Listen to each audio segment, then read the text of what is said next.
retenir que la procédure est conforme à la loi et que tout se passe dans les normes, notamment la lecture des procès-verbaux et la projection des preuves visuelles, où il y a les messages de M. Kabila, où il y a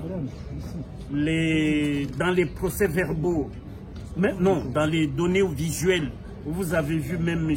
Kika Yabin Karoubi, où nous avons le haut-commissaire des Nations Unies aux droits de l'homme. Et pour le haut-commissaire, c'est ce qui est tout à fait pertinent par rapport au dossier qui nous concerne, ce qu'il a qualifié ce qui s'est passé dans le Nord Kivu et le Sud Kivu des crimes contre l'humanité et crimes de guerre, perpétrés par qui? Par la bande à celui que nous avons appelé ici M. Joseph Kabila Kabange.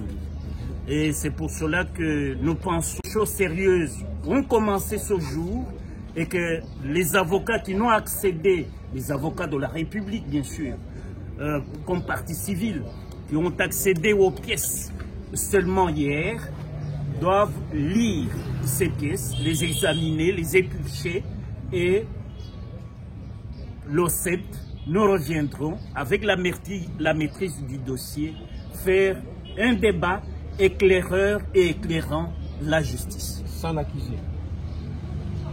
Le défaut existe et c'est les articles 126 et 327 du Code judiciaire militaire, parce que nous sommes dans un état de droit.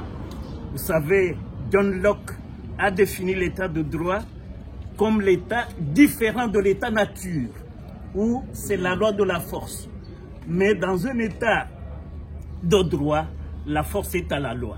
Et comme la loi dit qu'on peut au niveau même de la haute cour militaire adjuger un défaut contre un prévenu défaillant, et M. Kabila, qui a été saisi à ses résidences ou domiciles, plusieurs ici, n'étant pas venu comparaître, c'est à bon droit que le ministère public, en l'occurrence l'auditeur général, près la haute cour militaire, avait requis défaut et défaut a été retenu et la procédure se poursuit parce que la partie civile vient pour ses intérêts et vous savez les intérêts de la République sont énormes.